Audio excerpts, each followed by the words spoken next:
Morning. This is Rich Sierra, CEO of the Florida Small Business Legal Center.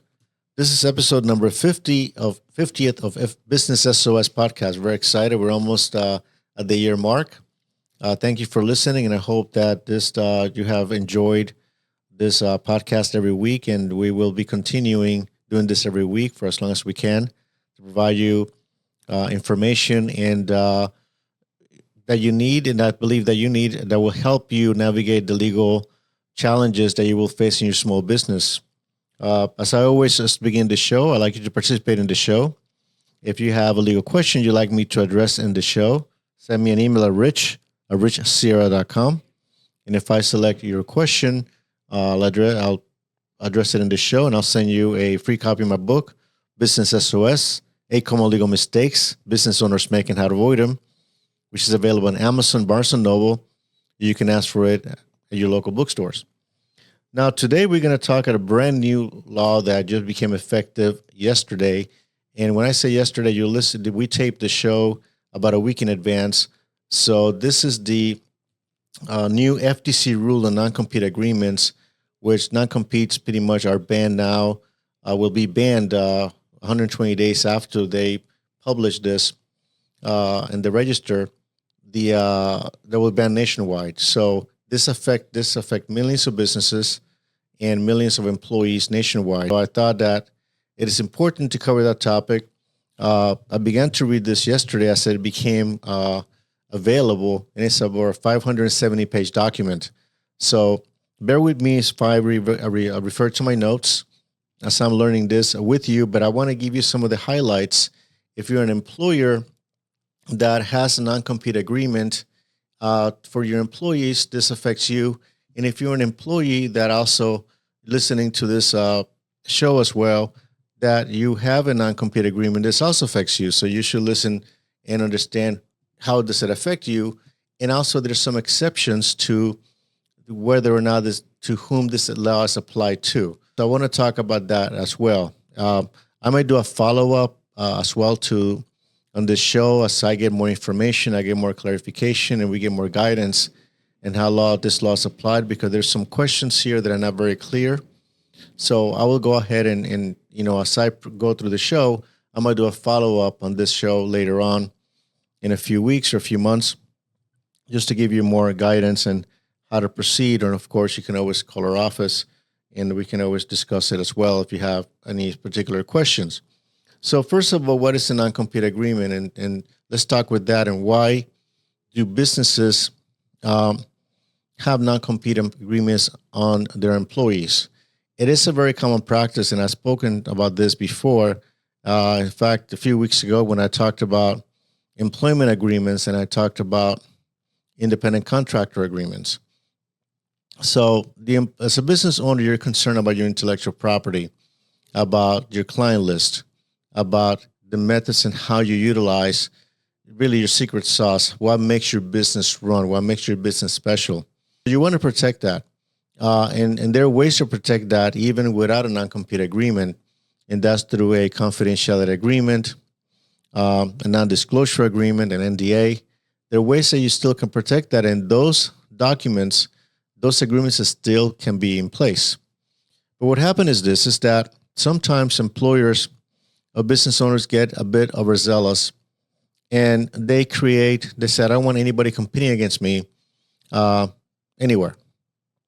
And they create non-compete agreements that, in order to make them as a deterrent for the employees either to leave the company or to compete against them. And they do that with the assistance of attorneys. We mean non-compete agreement, you put one together.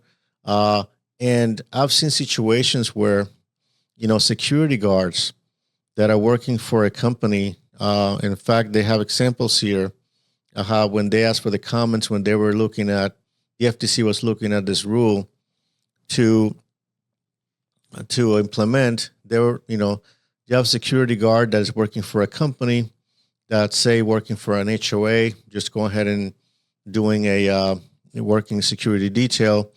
Then, you have a non-compete agreement that this particular security guard cannot work in a 25-mile radius.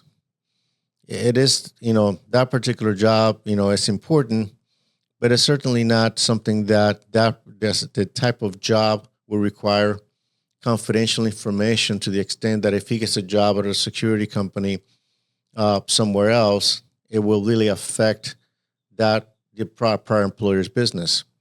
And that is the reason why this law was implemented, because the belief is that the restriction to employees is too much. If you have a receptionist, if you have kind of a line worker or a position that is not a senior executive, which is in this case is exempt, and we'll talk about that, then the person should be able to work somewhere else, even if it's in a competitor, as opposed to having a 2-year non-compete to work. And that is basically the reason they passed this law. Actually, as of today, I saw that there was a lawsuit filed by the U.S. Chamber of Commerce in federal court to try to prevent this law from taking effect. So it is still a very fluid situation. We don't know what's going to happen. But as of now, this will be the law in approximately 4 months, and it will be effective. If you're a employer, let me take this one step at a time. If you are a business owner and you have non-compete agreements, they will be invalid for the most part. So you have to go ahead and talk to your attorney and say, to have these employees and have these non-compete agreements, what do I do? And the employer and the attorney should be able to advise you how you can protect yourself now without this non-compete agreement. Number one, in Florida, the laws, you got to have the non-compete agreements, even before the FTC passed this ban on non-competes, they have to be reasonable in scope and geographic limitation. So you got to have, if you got to have specific, and you got to have a legitimate business interest to be able to enforce this non-compete agreement. And it happens in the business of salespeople, for example. You have outside salespeople, you don't want them contacting your clients or train this salesperson to then become your competitor.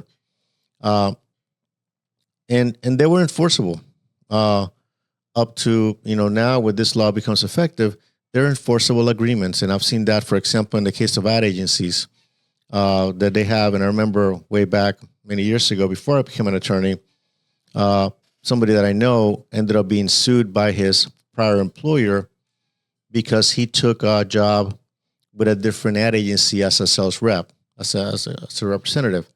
And what happened with those non-competes are very expensive to litigate, very expensive to enforce, and very expensive to defend. And usually what happens is when the prior employer ends up suing somebody for a former employee for violation of non-compete, they also sue the new employer also for interference with contract. So what happens is that the new employer says, you know what, I really don't want a hassle of a lawsuit. I just cannot bring you on board until I get that resolved. Because all they wanted to do is bring somebody else new to the company. They did not want to basically step into a lawsuit unnecessarily. So that employee then becomes unemployed. And that happens very, very frequently.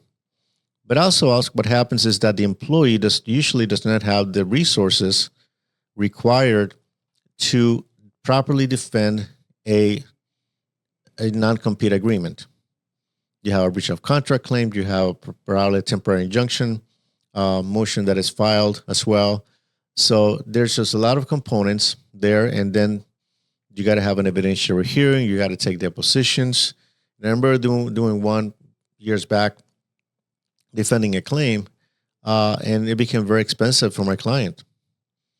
And the actual worker that was actually alleged that she was violating non-compete, it was not somebody that was an executive. So, but everybody has their own opinion on that.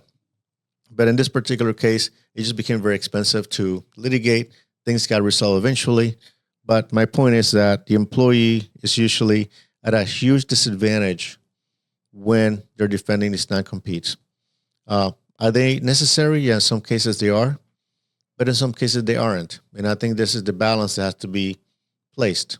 And we'll find out what happens and what are the results. So if you're an employer at this point, if you're the business owner and you want to have non-compete for every employee, including your receptionist, anybody that works for your office, even if they're not a key employee, that might be challenged. And in this particular case, it's not going to be legal to do that.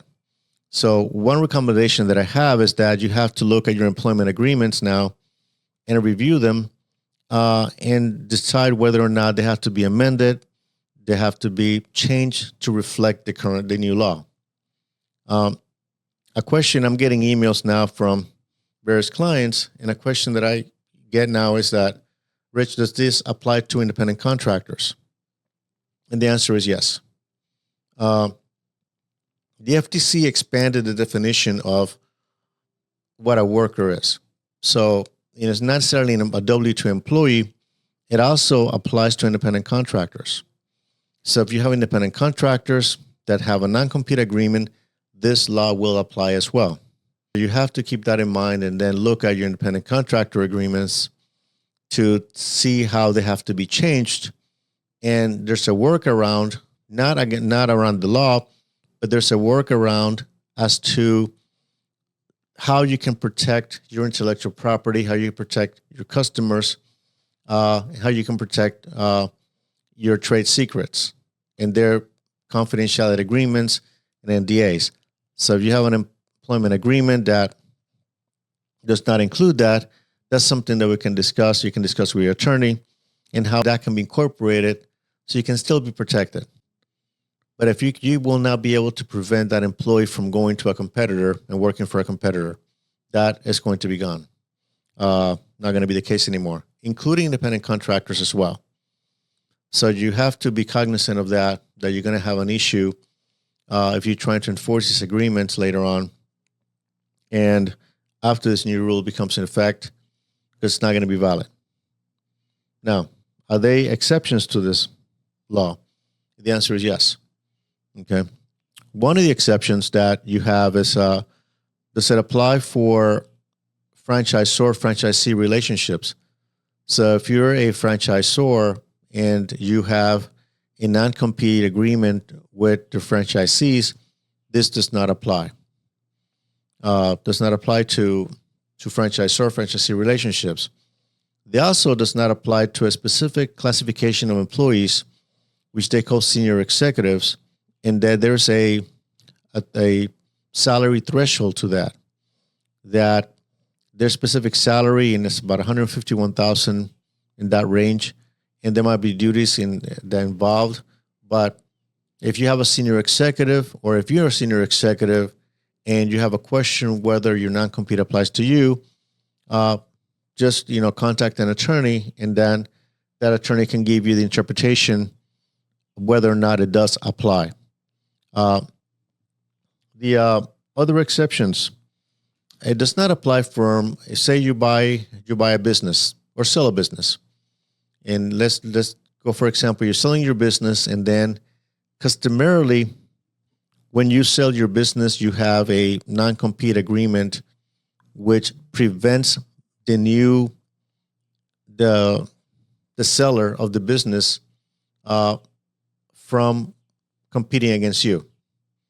Okay, you're buying the business, you want to make sure that the seller who's selling you the business does not compete against you, and that those agreements will be binding. It does not include the bona fide sale or purchase of a business. Does not include it.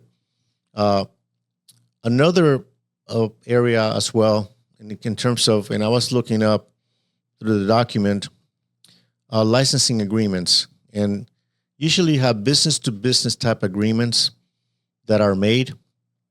And from my understanding in this law is that it does not include when a business makes an agreement with another business not to compete. Usually have licensing agreements that are made, sometimes in software. So that does not apply to this particular law. The focus of the law was basically focusing on employees and having an agreement that really prevents them from working for a competitor. And what happens sometimes is that the agreements that I've seen that, you see them a lot in sales, computer sales, any type of sales for the most part, that you have non-compete agreements, but they prevent that particular employee from taking a job anywhere in the United States in the same industry. That would have not been enforceable even before this law becomes in effect. But the cost of trying to find that out, it became a deterrent for this particular client who had me review that agreement from going forward with that decision, going forward with trying to find that new position, even though it really would have not affected the prior employer from in any way. If the employee is in California and then the job is in Florida, for example, same industry but different company, it would not affect that particular company that much. But the idea of the potential litigation became a deterrent that particular client decided to go in a different direction. And that's the reason why this particular law became in effect. Now, I get, calls from also employees, as you can see, or independent contractors. And independent contractors do sometimes assignments. They do assignments by the month. They do it's a very short-term assignments. And for whatever reason, the business owner makes them sign a non-compete agreement for 2 years that you cannot compete even though you have your own business. You cannot compete against them, work for any other competitor for 2 years, even though you did a 1 month assignment. And so you got to be practical about this. So those particular agreements will no longer be valid once this law becomes in effect, and it's about maybe 4 months from now. My recommendation, if you're an employee or an independent contractor that you currently have a non-compete agreement, then contact an attorney, have that attorney review that for you, and interpret the contract based on the current law, based on what is going to happen now, and how does that affect you. That's really what my advice is today.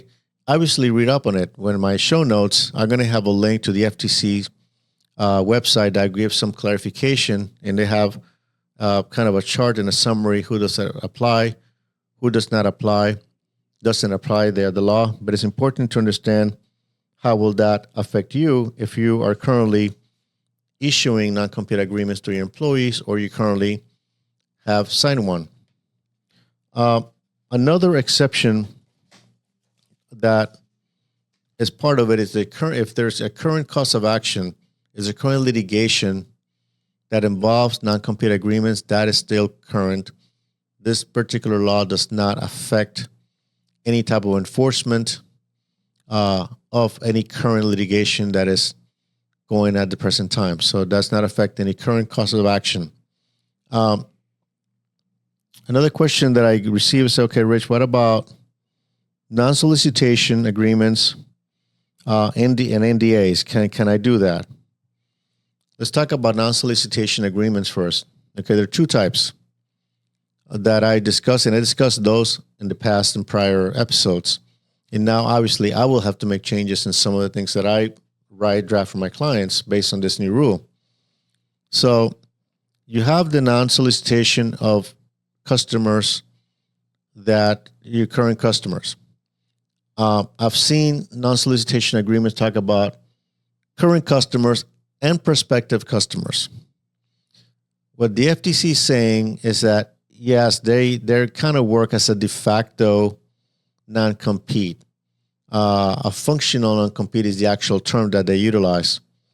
So if you have a situation that the non-solicitation agreement is narrow enough to protect your customer base, but it does not prevent the employee from going to a competitor, it is possible that it may pass.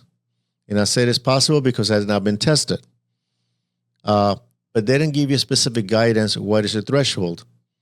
The situation from a practical matter here is this. Now, that if you are going to enforce, say you go ahead and have an employee, you have a non-solicitation clause that we had in the past, included in my agreements, up to today, obviously, that they contacted your customers. In order for you to prove that, to be able to prevail or prove that, yes, they violated that portion of the non-solicitation clause agreement, is that you have to not only sue the employee, but you have to bring your current client into the litigation as a witness. And that's not something that anybody wants to do. You also are dealing with a situation that, what if was the client who chose, this happens a lot in the service business, who made that contact to that former employee and said, I want to do business with that employee. I don't want to, the person left, say it's an accountant, staff accountant. I like the way he was working for me. He knows my book, knows my history. I want to go with him now. So how are you going to handle that? So there's a lot of, dynamics here in play. One thing is to have it in writing, but how will the document be enforced from a practical matter? How are you going to prevail? And what is going to happen? What is affecting your business if you start bringing your customers in as potential witnesses to a litigation against a former employee? So you got to think about that and discuss that with your attorney about, is it worth it? That's the situation. That's what I'm getting at.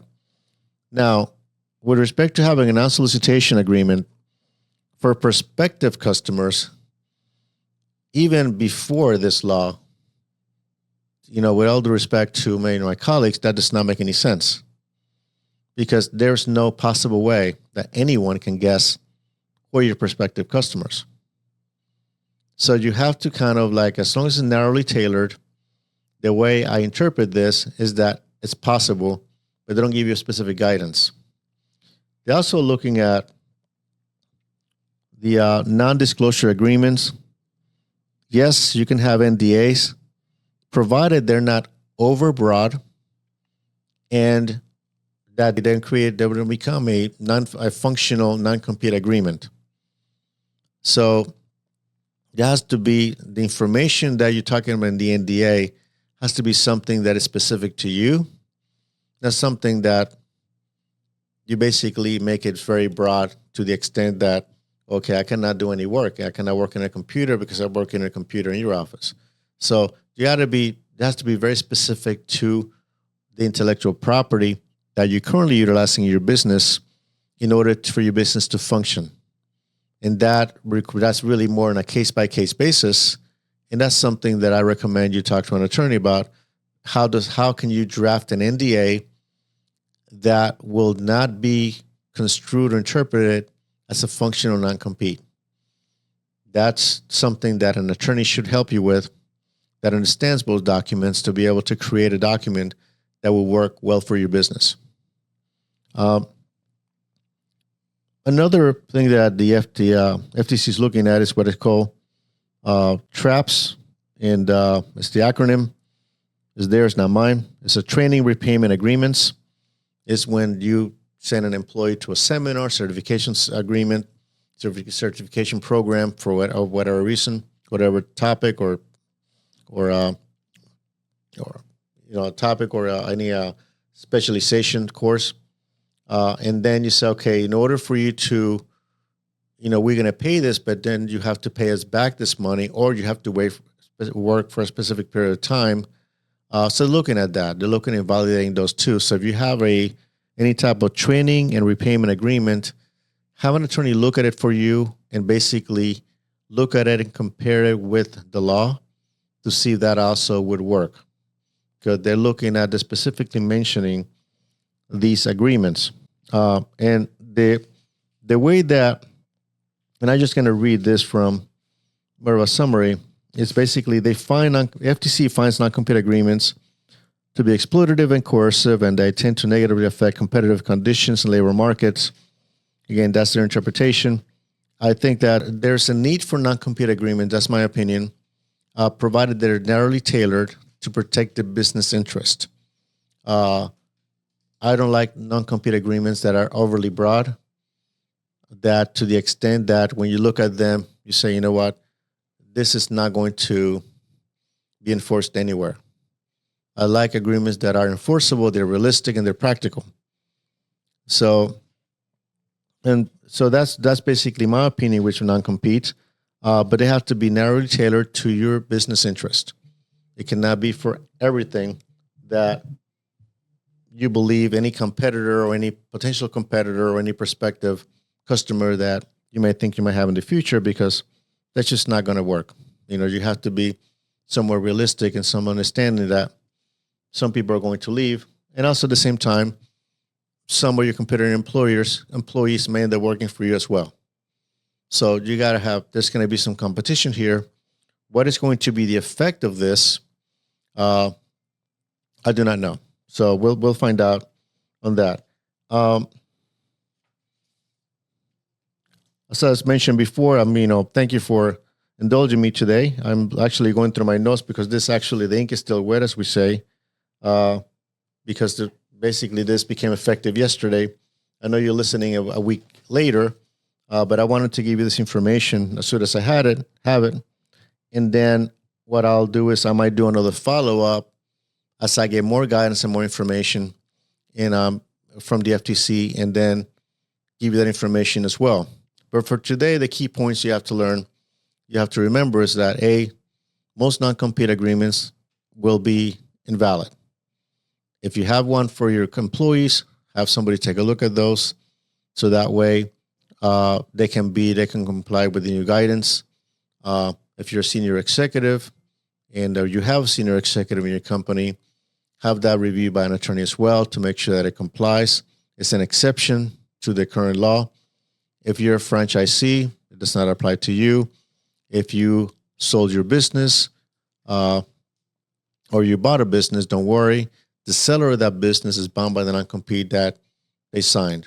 So those are kind of the key points I wanted to leave you with.